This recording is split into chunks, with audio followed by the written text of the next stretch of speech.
Bonsoir et bienvenue dans ce 17h de ce jeudi 19 décembre 2024, mais d'abord les grandes lignes.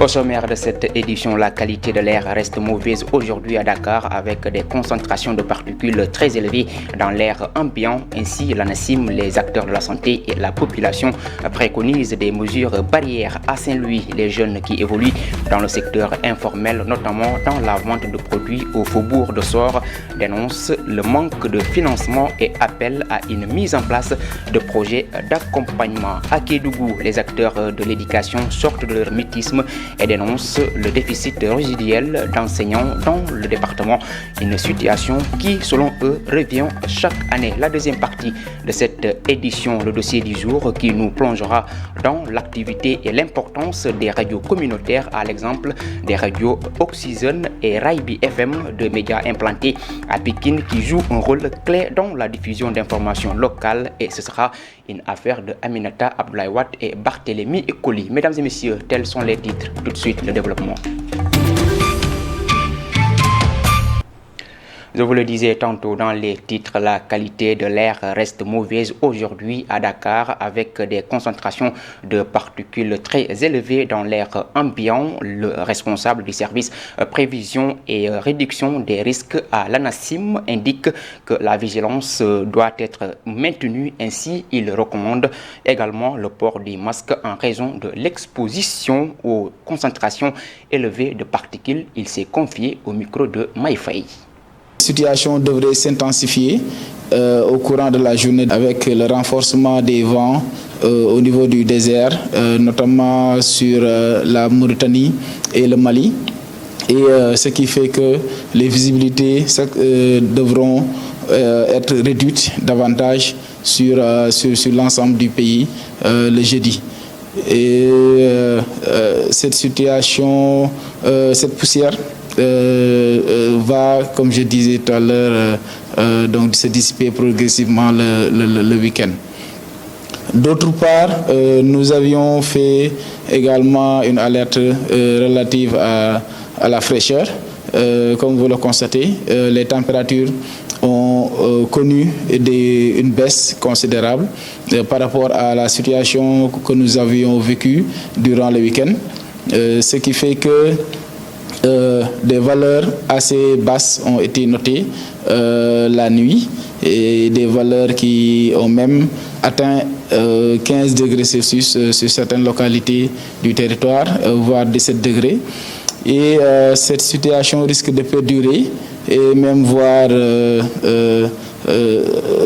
beaucoup plus intense, surtout en fin de week-end, ainsi qu'en début de semaine prochaine, vers le 22-23. Nous avons actuellement des signaux qui apparaissent faisant état de possibles plus faibles sur le territoire.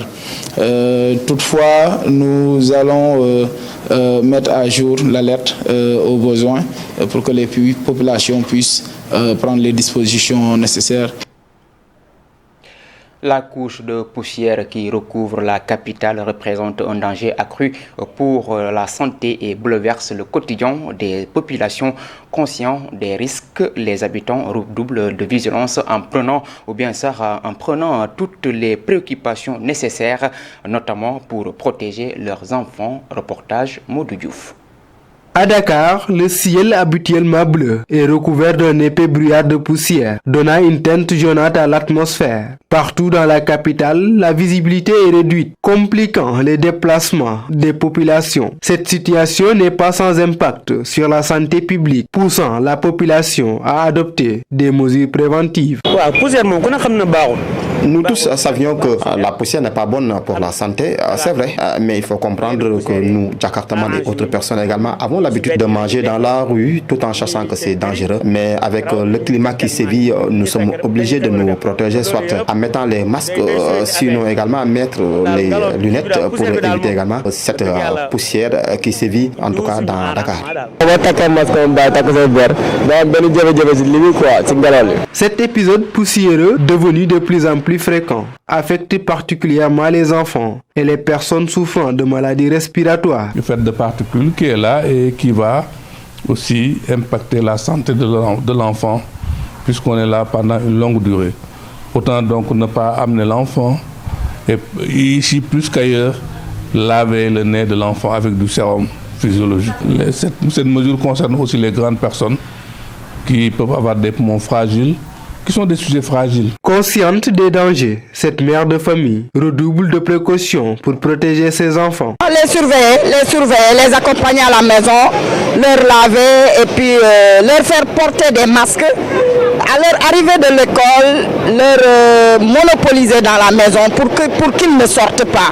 Il faut être patient selon les prévisions de l'ANACIM, car la couche de poussière notée dans le pays compte se dissiper définitivement dans ce week-end. Modou Diouf, le docteur pédiatre, docteur Ngagne Mbaye, invite les citoyens à redoubler de vigilance, particulièrement pour protéger les enfants. Il recommande d'éviter les activités sportives en extérieur, de boire fréquemment de l'eau pour rester hydraté, mais également de porter correctement des masques propres afin de limiter l'inhalation des particules fines ou bien des particules également fines. Le voici au micro de Aminata Abdoulaye-Watt. Nous avons besoin d'oxygène, nous avons besoin d'air pur et visiblement c'est de l'air souillé. Parce que l'air peut être souillé sans que la poussière ne soit visible à l'œil nu. Mais quand elle est visible à l'œil nu, ça veut dire que ça atteint un degré de pollution extrême. Quand les narines sont saturées, ça va dans la poitrine, via la bouche, chez les personnes vulnérables. Parce qu'ils sont très jeunes, ou bien parce qu'ils sont très âgés, ou bien il y a une vulnérabilité liée à un terrain morbide, comme les asthmatiques, les allergiques, ceux qui ont des bronchites chroniques. Puisqu'on ne peut pas se passer de respirer, on ne peut pas se passer de l'air, les mesures devraient consister à assainir l'air. L'assainissement de l'air, c'est l'éviction de la poussière, avec le port d'un masque, quand c'est possible. Le nettoyage du nez, le rinçage du nez pour diminuer l'obstruction du nez, le fait de rester à l'intérieur, éviter aussi l'activité sportive qui entraîne une forte consommation d'air pollué. Il arrive parfois que soit le masque n'est même pas adapté parce que ça ne, il n'y a pas ça ne couvre pas vraiment le nez. Et parfois la poussière s'infiltre à travers entre le masque et la peau, ou bien vous portez le masque trop longtemps parce que finalement le masque devient même une espèce de dépôt de poussière et c'est ça que vous inhalez en continu. À présent, parlons de toute autre chose. Le site de l'ancienne gouvernance de la région de Kaolack est devenu un véritable repère de délinquants, plongeant ainsi les populations locales dans un désarroi total. Face à cette situation préoccupante, le gouverneur de la région, soutenu par la municipalité et les bonnes volontés, a mobilisé une équipe dédiée pour désherber et réhabiliter cet endroit qui était resté à l'abandon pendant très longtemps au Somandem. Reportage. Situé en plein centre-ville, l'ancienne gouvernance de Kaolack présente un décor alarmant. Si on ne fait absolument rien du tout, ce lieu risque d'être en fait un lieu de refuge pour des personnes mal intentionnées. Et on le sait que c'est un lieu qui se trouve aujourd'hui au cœur de Kaolack. Et au regard même de son vécu et de son histoire, véritablement, il ne nous appartient pas de baisser les bras pour laisser en fait ce site-là dans cette situation. Depuis des décennies, plusieurs gouverneurs se sont succédés dans cet endroit devenu un site historique. C'est un patrimoine bâti qui est là, c'est vrai classé en fait historique. Ce qui fait donc depuis en fait sa réhabilitation jusqu'à présent, les travaux ont accusé donc beaucoup de retard. En compagnie de la municipalité et de bonne volonté, le gouverneur a mobilisé toute son équipe pour nettoyer les lieux. Et sur ce plan-là, nous pouvons toujours compter sur une bonne volonté à la personne donc M. Fallou Kébé, qui véritablement a dégagé des moyens afin que ce travail-là soit accompli dans les délais les meilleurs et en y apportant également de la qualité.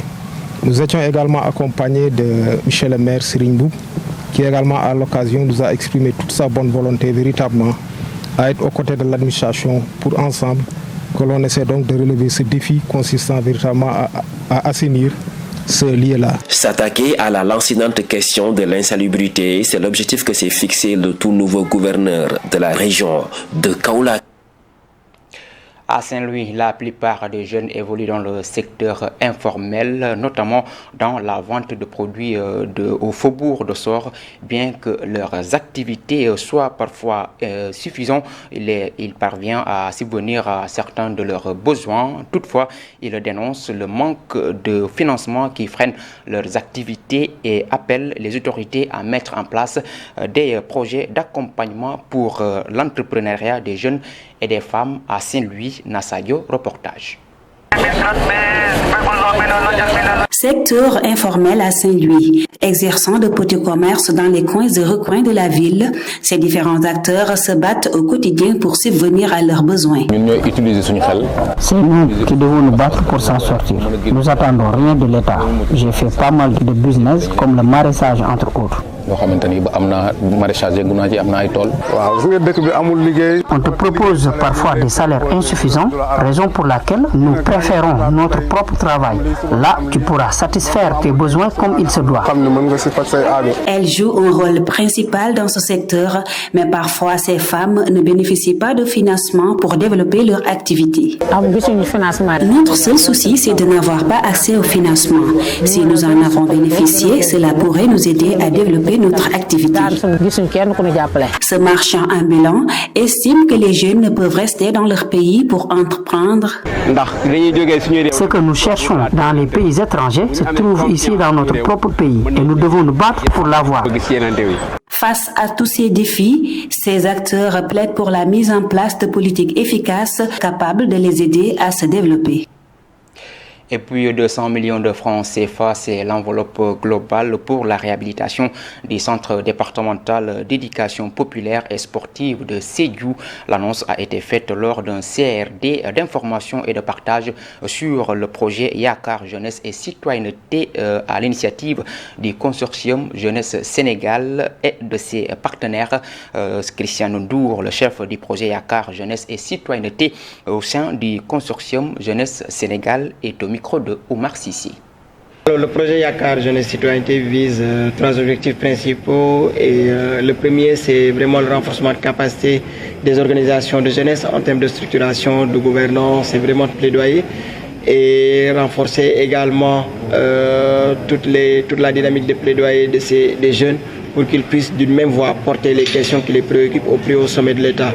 Un deuxième axe d'intervention qui va permettre de revenir sur la réhabilitation du CEDEPS de Sédhiou, qui, on le sait, dans un état en tout cas qui ne permet pas aux jeunes d'y accéder et de, en tout cas, bénéficier de tous les services naturels du CEDEPS. Et nous avons une troisième composante qui va travailler notamment sur l'engagement citoyen des jeunes et un dispositif de subvention qui va permettre aux jeunes d'avoir les moyens pour prendre en charge les initiatives citoyennes. Au global, nous allons investir quelque chose comme 200 millions pour les travaux. Et il y aura également une enveloppe qui sera dégagée pour l'animation des activités, que ce soit au niveau du CEDEPS, que ce soit au niveau de notre partenaire qui est Déclic, mais également par les associations au niveau local. Si on compte à partir de 2025, nous aurons 3 ans de mise en œuvre du projet, sachant que la première année a été vraiment consacrée au design et à la construction de tous les programmes, notamment des différents contenus. Et donc, oui, ces aspects d'inclusion sont pris en compte, notamment au-delà même de ces rampes-là. Même les toilettes pour les jeunes filles, que ça soit séparé, assez éloigné, qu'ils puissent vraiment avoir accès à des besoins qui leur sont spécifiques, cela est pris en compte dans le projet. Notre ambition, c'est de pouvoir permettre déjà à tous ces espaces-là de jeunes de pouvoir bénéficier de cet espace-là adéquat avec tout l'équipement nécessaire.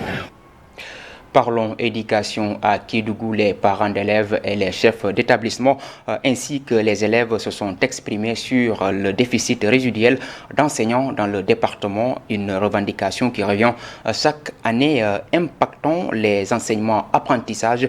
Ainsi, ils s'insurgent contre les conditions d'études très difficiles des élèves. Ibrahima Diakhabaté. C'est une revendication qui revient chaque année, faute de professeurs, les parents d'élèves, les chefs d'établissement et les élèves ont donné de la voix pour se faire entendre par les autorités. D'ailleurs, le principal du collège annexe Bakary Dansoko et le proviseur du lycée de Saraya ont confirmé la situation chaotique que traverse leur établissement. Mais c'est un manque qui porte préjudice aux enseignements apprentissages. En plus de ce déficit, nous avons aussi un déficit de professeurs d'histoire et géographie. Là aussi, les élèves ne sont pas en train de faire cours et c'est extrêmement difficile.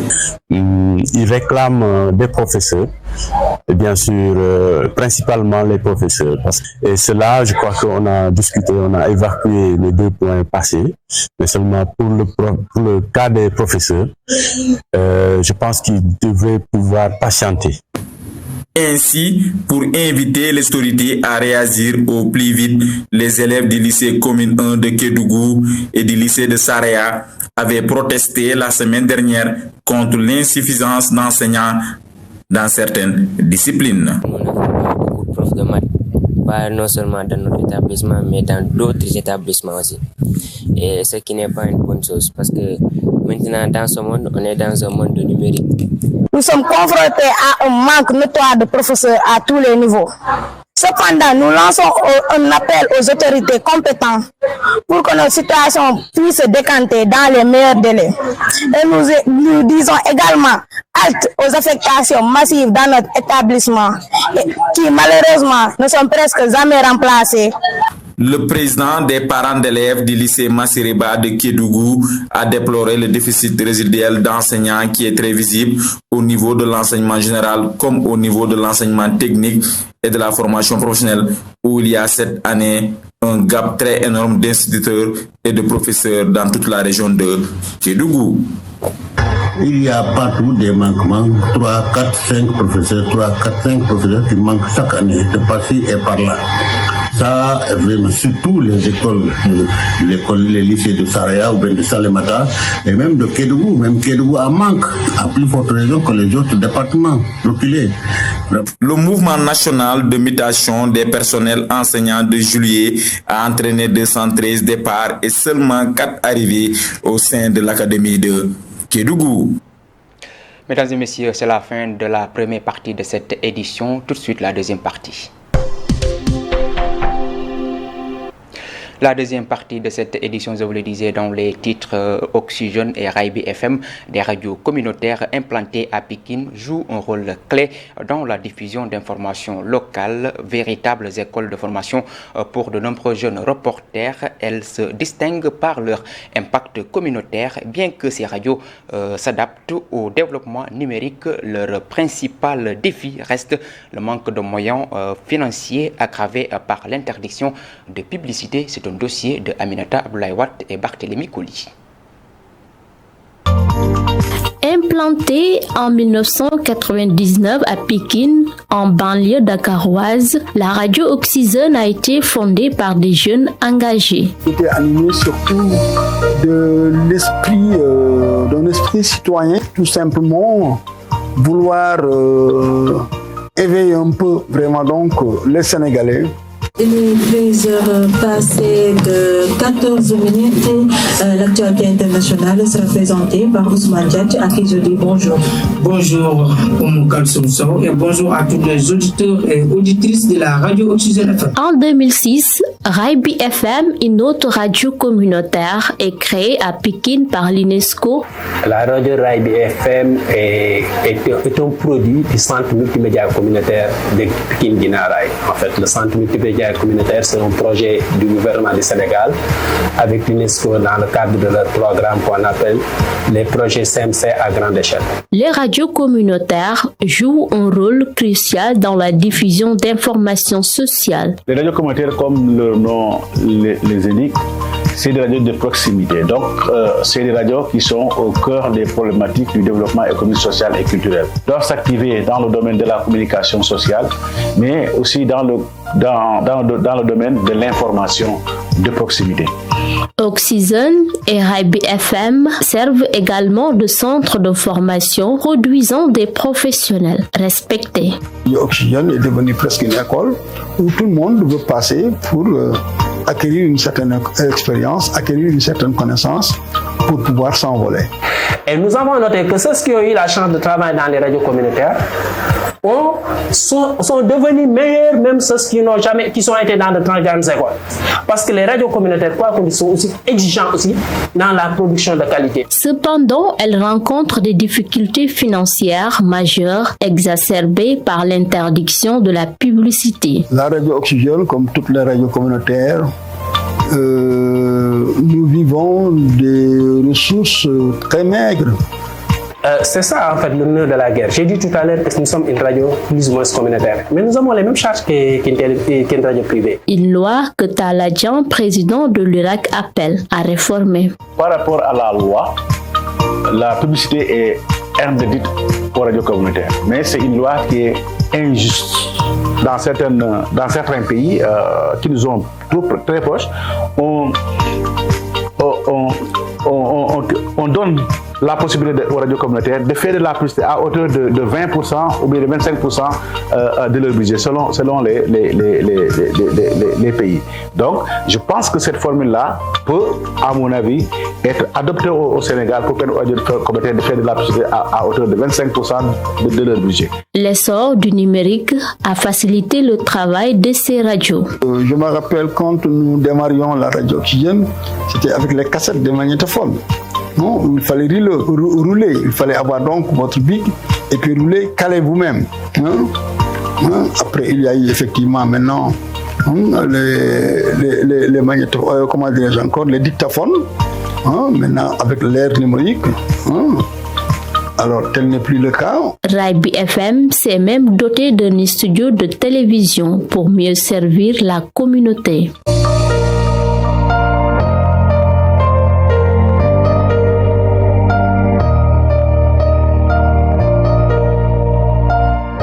La radio aussi a eu des mutations et nous avons commencé à sentir que une radio communautaire, bien que ce soit pour une communauté, mais souvent aussi il y a un besoin numérique qui est en train de se développer et nous sommes en train de migrer notre radio vers une radio visuelle. Face aux fake news sur les réseaux sociaux, Seydina Omar Sy exhorte les médias à rester vigilants. Quelqu'un qui se dit vraiment journaliste, qui reçoit une information, la première chose, c'est de vérifier la véracité de cette information. D'autant plus qu'avec l'Internet aujourd'hui, avec les réseaux sociaux, les fake news sont vraiment si innombrables au point que, on doit vraiment être très prudent. Un comité local de...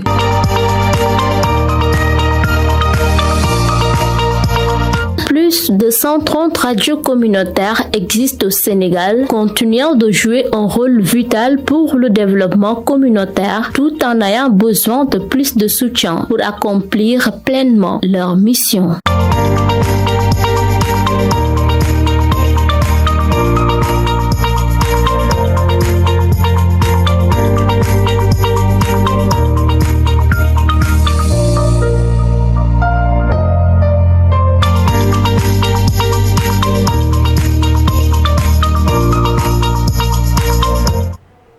Mesdames et messieurs, c'est la fin de cette édition sur la radio-télévision communautaire RTC. Merci de l'avoir suivi.